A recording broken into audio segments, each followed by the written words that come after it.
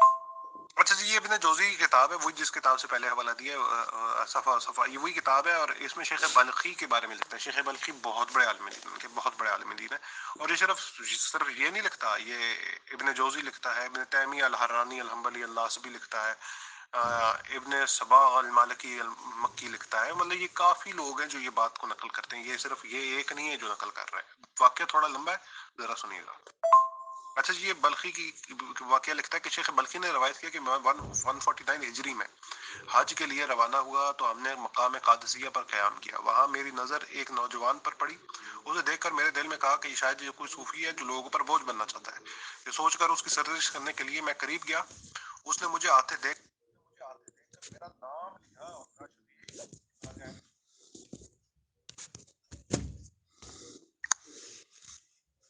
ٹھیک، اور آگے آیت پڑھی سورہ حجرات کی 12ویں آیت، بدگمانی سے بچو، یہ آیت کا ہے، کیونکہ کچھ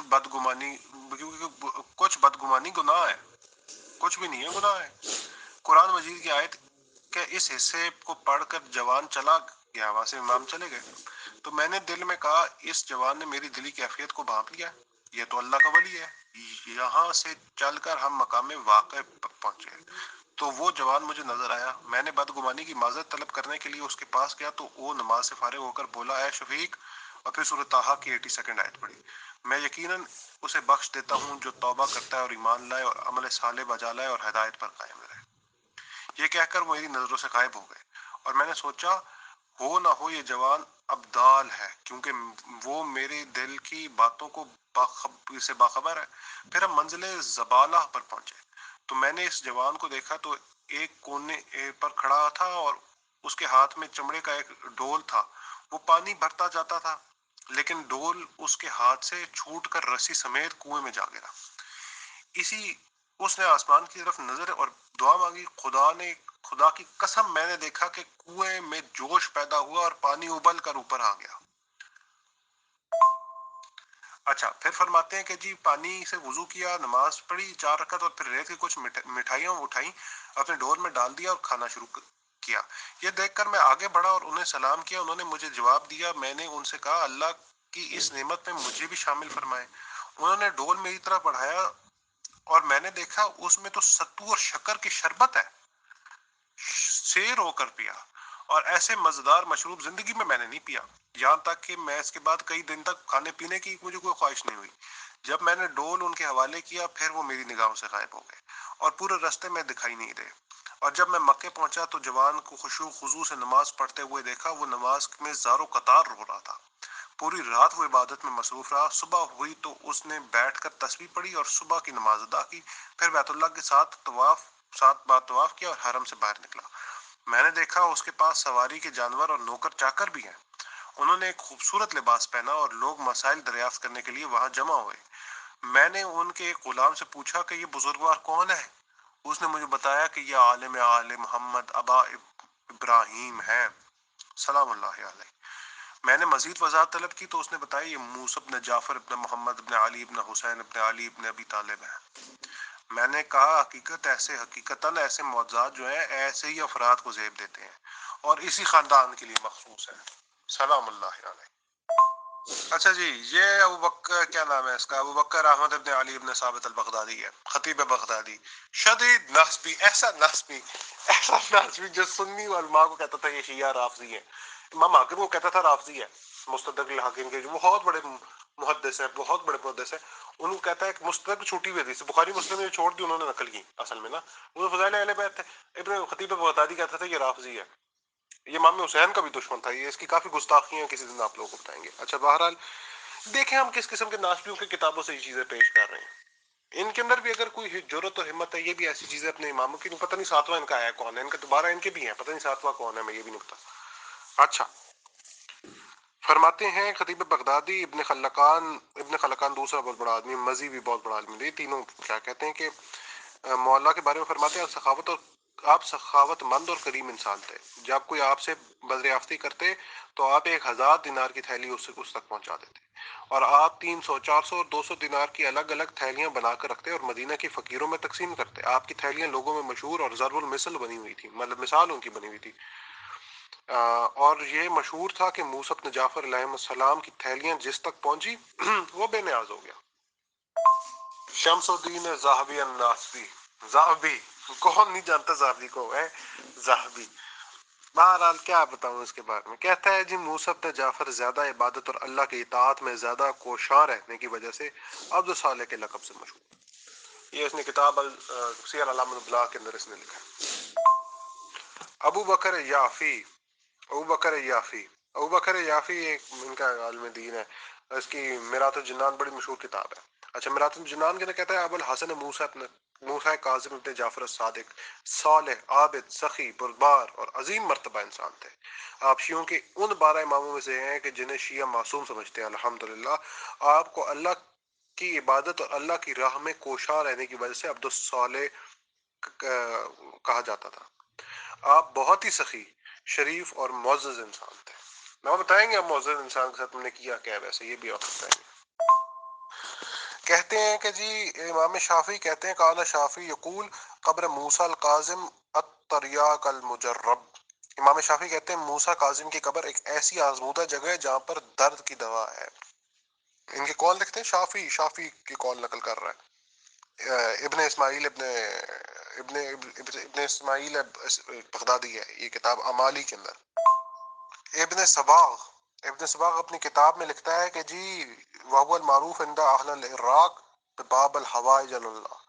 موسی بن جعفر القاظم علیہ السلام عراق والوں کے ہاں باب الحوائج اللہ کے نام سے مشہور ہے، اور لقب ان سے توسل کے نتیجے میں لوگوں کی حاجتیں، تمنائیں اور ضرورتیں پوری ہونے کی وجہ سے آپ کو دی گئی. جی وہی آسمان سے جو شعلے ہم پہ گرے ہیں جی صواعق المحرکہ. وہ کہتا ہے جی وکان معروفا عند اہل العراق بباب القضاء الحوائج عند اللہ. موسیٰ کاظم اپنے والد صادق کے علم و معرفت اور کمال و فضیلت میں وارث ہیں. آپ کو صبر و تحمل و عفو درگزر سے کاظم کہتے ہیں. عراق والے آپ کو باب الحوائج کہتے ہیں. اپنے زمانے کے سب سے بڑے عبادت گزار اور سب سے عالم اور سخی تھے. یہی تو ہم کہتے ہیں امام کے لیے شرائط ہی ہیں، اشجاع الناس و افضل الناس و عالم الناس. یہ امام پوری کر رہے ہیں، ان سے کوئی ہے بہتر تو لائیں دکھائیں ہمیں. آتوا برہانکم ان کنتم صادقین. قرآن کی آیت ہے، لاؤ دلیل اگر سچے ہو بھائی. اچھا جی ابا علی الخلال ہے. یہ سنیوں کا بہت بڑا عالم دین ہے، اور یہ سند سے نقل کر رہا ہے کہ جس میں خطیب بھی آ رہا ہے اور ابن جوزی بھی آ رہا ہے۔ احمد ابن جعفر ابن حمدان القطعی نقل کیا ہے کہ حسن ابن ابراہیم خلال سے سنا کہ وہ کہتے ہیں کوئی بھی مشکل پیش نہیں آئی مگر یہ کہ موسیٰ ابن جعفر علیہ السلام کی قبر کے پاس جا کر ان سے میں متوسل ہوا اور اللہ نے جو میں چاہتا تھا وہی مجھے دیا، مگر آپ نے ان کو امام نہ مانا پوری زندگی۔ یہ بات بھی آپ سمجھیں، ذہن میں رکھیں۔ اچھا جی، یہ ہے ان کا ایک عمری، اس کا نام ہی عمری ہے، اس کا نام ہی عمری عالم دین ہے۔ کہتا ہے اگر کسی مشکل میں گرفتار ہو جائے تو امام رضا کے والد گرامی اور امام محمد جواد کی جدہ بزرگوار امام موسیٰ ابن جعفر علیہ السلام کو توسل کرو، اور پھر ایک دعا نقل کرتا ہے اور آخر میں کہتا ہے کہ جی ہم صبح کے وقت جب آپ کی قبر پر آتے ہیں اور آپ اپنے جوتے اتار دیتے ہیں تو اس وقت ہماری روحیں آپ سے کثرت محبت کی وجہ سے ہمارے بدن سے نکلنے کی قریب ہوتی ہیں، اگر ہماری روحیں نکل جائیں تو جائے کیوں اے موسیٰ، آپ وادی مقدس ہیں۔ یہ موسیٰ کے بارے میں کہہ رہے ہیں، موسیٰ الکاظم علیہ السلام۔ اچھا جی، یہ ایک اور واقعہ ہے جی، تھوڑا لمبا ہے، ذرا سنیے گا۔ یعقوب بن داؤد کہتا ہے کہ مہدی عباسی نے مجھے ایک کنویں میں بند کر دیا۔ مہدی عباسی ان کا عباسیوں کا ایک مہدی تھا، ہاں جی۔ یہ جو حدیث ہے نا کہ میرے والد کا نام اس کے والد کا نام پہ ہوگا اور اس کے والد کا نام میرے والد کے نام پہ ہوگا، یہ اس کے لیے گھڑی گئی تھی، یہ مہدی بنا ہوا تھا۔ بہرحال یعقوب کہتا ہے کہ مجھے 15 سال ایک کنویں میں بند رکھا، ہر روز ایک روٹی اور ایک برتن میں پانی مجھے دے دیتے تھے، وقت پہ نماز بتا دیتے تھے کہ نماز پڑھ سکوں۔ جب زندان میں 13واں سال شروع ہوا تو کسی نے خواب میں مجھ سے کہا کہ یوسف کو اس کے مہربان رب نے اس کنویں کے اندر سے باہر لایا کہ جس میں ہر طرف غم و اندوہ کا سما تھا۔ یہ خواب دیکھ کر میں نے اللہ کی حمد و ثنا بجا لائی اور یہ سوچا کہ اس اب رہائی کا وقت آن پہنچا ہے، لیکن ایک سال گزر گیا اور میں زندان میں پڑا رہا۔ ٹھیک ایک سال بعد مجھے پھر وہی بندہ خواب میں نظر آیا اور کہا کہ امید ہے کہ جس غم و اندوہ سے مدتیں گزری ہیں اب رہائی مل جائے گی، پریشانی ختم ہو جائے گی، گرفتار آزاد ہوگا، اپنے وطن سے دور ہو، مسافر اپنے گھر کو اور بچوں سے آ ملے گا۔ صبح ہوتے ہی مجھے آواز دی گئی، میں سوچا کہ شاید نماز کا وقت ہوا ہے، تو میں نے دیکھا کہ کالی رسی اوپر سے نیچے آویزہ کی گئی اور مجھے اس سے اپنی کمر کو مضبوطی سے باندھنے ہوگا۔ میں نے جب ایسا ہی کیا اور تو مجھے باہر نکالا، جب میں باہر نکلا تو باہر کی روشنی کی وجہ سے میری آنکھیں تار تار تھی، ظاہری بات ہے 15 سال بعد وہ اتنی روشنی دیکھ رہا تھا۔ پھر مجھے رشید کے پاس لے گئے، ہارون اور رشید۔ مجھ سے کہا گیا امیر المومنین کو سلام کرو۔ میں نے کہا السلام علیکم ورحمۃ اللہ وبرکاتہ امیر المومنین المہدی۔ رشید نے مجھے کہا میں مہدی نہیں ہوں۔ میں نے کہا السلام علیکم یا امیر المومنین ورحمۃ اللہ وبرکاتہ الہادی۔ اس نے کہا میں ہادی نہیں ہوں۔ میں نے پھر سلام کیا، السلام علی امیر المومنین ورحمۃ اللہ وبرکاتہ۔ آگے اسے کہا رشید۔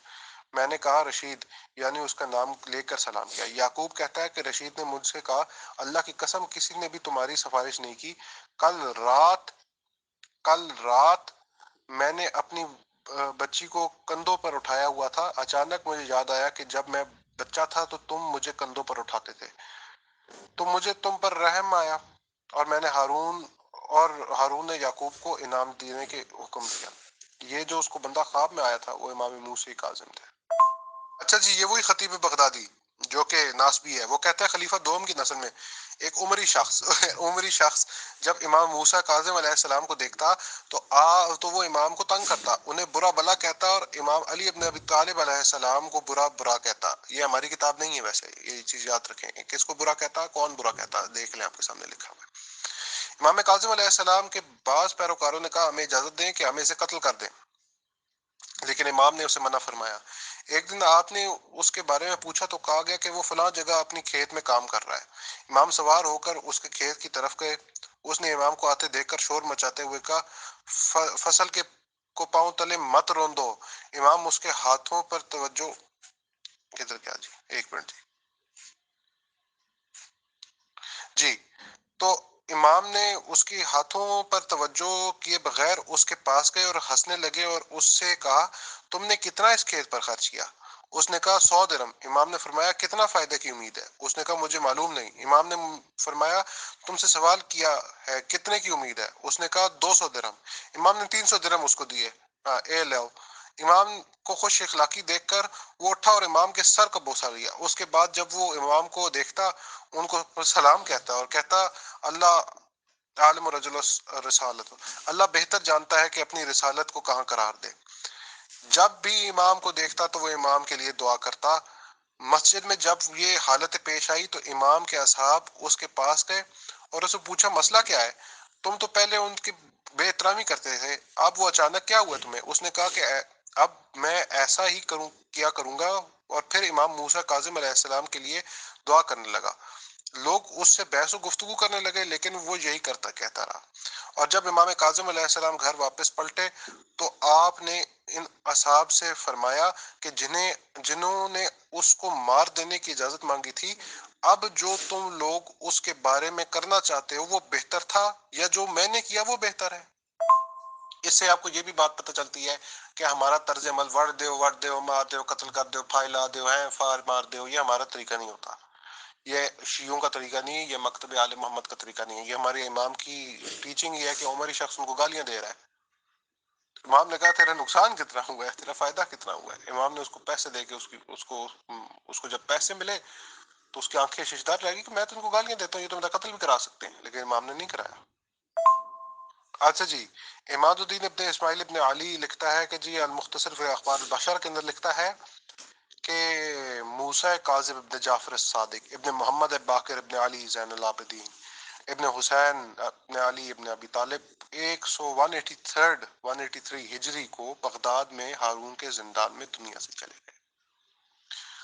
ہارون الرشید، وہ ملعون کی جس نے امام کو پہلے گرفتار کرایا روزہ رسول سے، پھر گرفتار کرایا روزہ رسول سے، اور پھر امام کو زندان میں رکھا، اسی طرح کنویں میں رکھا جس طرح پہلے ہم نے بتایا.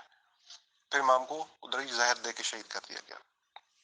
آپ سندھی ابن شاہق کے زندان میں تھے لعنت اللہ علیہ. اس کی بہن نے زندان میں آپ کی خدمت کی ذمہ داری قبول کی. وہ زندان میں امام کی حالت یوں بیان کرتی ہے کہ آپ اللہ کے حمد و ثنا کرتے، ان سے راز و نیاز کرتے، اسی حالت میں رات گزر جاتی. صبح نماز صبح کے بعد دعا اور اللہ کی حمد و ثنا کی حالت میں رہتے یہاں تک کہ سورج طلوع ہوتا، اور اب چاش تک بیٹھے رہتے، پھر تیاری کرتے اور کھانا کھاتے اور زوال سے پہلے تھوڑی دیر آرام کرتے، پھر وضو کرتے اور نماز پڑھتے، پھر قبلہ رخ ہو کے حالت میں تسبیح اور ذکر میں مشغول رہتے یہاں تک کہ مغرب کی نماز پڑھتے. اور ہر روز آپ کی یہی حالت رہتی. آپ کا لقب کاظم ہے کیونکہ جو آپ کے ساتھ برائی کرتا آپ اس کے ساتھ اچھے انداز میں پیش آتے اور اس کے ساتھ نیکی کرتے. آپ کی قبر کی جگہ مشہور ہے، بغداد کے مغرب میں آپ کی قبر موجود ہے اور قبر پر بڑا گنبد ہے. اس جگہ کو کاظمین کہتے ہیں. اچھا جی، یہ بھی ہمارے ائمہ کا ایک معجزہ ہے. امام حسین علیہ السلام جب کربلا میں دفن ہوئے تو کربلا میں کیا تھا؟ ایک لک دک صحرا تھا، کچھ بھی نہیں تھا. کربلا کو کربلا معلیٰ بنا دیا امام حسین نے. نجف کچھ بھی نہیں تھا، نجف کو علی نے اشرف کر دیا، نجف اشرف کہا جاتا ہے، بڑے بڑے شہر بن گیا یہ دو. اسی طرح کاظمین کچھ بھی نہیں تھا. کیا تھا؟ کچھ بھی نہیں تھا. امام وہاں پہ مدفون ہوئے، امام کے نام سے شہر ہی آباد ہو گیا کاظمین. اب کاظمین بہت بڑی زیارت کا بہت بڑا شہر ہے، بہت بڑا بزنس وہ ہے، ہب ہے عراق کے اندر. تو یہ ہمارے ائمہ کا ایک اور معجزہ ہے. نتیجہ یہ امیر فیض صاحب کے ساتویں امام علیہ السلام کے بارے میں بھی آج ہم نے گفتگو تمام کی. ان کی پیدائش سے لے کے ان کی وفات، ان کے فضائل، ان کے مناقب، در کتب جماعت عمریہ. آپ دیکھ سکتے ہیں کہ ساتویں امام کو بھی ظلم و جور کا نشانہ بنا کے امام کو بھی شہید کر دیا گیا. یہ کیوں شہید کرا رہے تھے امام کو؟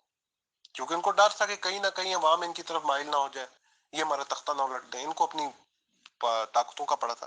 اپنی کتابوں سے تو میں اس سے میں آپ مجھے 4 گھنٹے کے میں فضائل پڑھ سکتا ہوں، لیکن بات یہ ہے کہ کتابیں ان کی، امام ہمارے فضائل امام کے ثابت اب ہو گئے. اب یا تو انکار کریں کہ امام، یہ انکار کر نہیں سکتے اماموں کے بارے میں فضائل کا. جب انکار نہیں کر سکتے تو ہمارے آپ سے صرف ایک ہی آپ سے رونا ہے کہ رسول اللہ نے، مسلم کی حدیث ہے کہ میرے 12 امیر ہوں گے، میرے 12 خلفاء ہوں گے. ہمارے پاس 12 کی لسٹ ہے، آپ کے پاس پتہ نہیں ہے کہ نہیں ہے. ہم آج 7ویں امام کے بارے میں ہم نے بات کر لی ہے، 7ویں امام کے بارے میں. تو آپ کا 7واں پتہ نہیں ہے کون ہے. یزید کے بعد مروان ہے، مروان 5واں ہوا، مروان کے بعد عبد الملک ابن مروان ہے، پھر سلیمان ابن عبد الملک ہے آپ کا 7واں امام. تو پڑھیں اس کے فضائل ہماری کتابوں میں سے، سلیمان ابن عبد الملک کے، لانتی ملعون کے. اور اگر جرت ہے تو آپ امام کے فضائل کا رد کریں، نہیں کر سکتے آپ. تو لہٰذا بات یہ امیر فیض صاحب کہ اس وقت بھی یہ مظلوم تھے، آج بھی مظلوم ہے، یہ آج بھی مظلوم ہے، تب بھی مظلوم تھا، آج بھی مظلوم ہے. اور انشاءاللہ جب ان کے خلف الحاد المہدی عجل اللہ تعالیٰ فرجہ الشریف تشریف لائیں گے تو ان سب چیزوں کا مطالبہ کریں گے. السلام علیکم ورحمۃ اللہ وبرکاتہ to all dear group members of pure discussion group. آج 7th of امام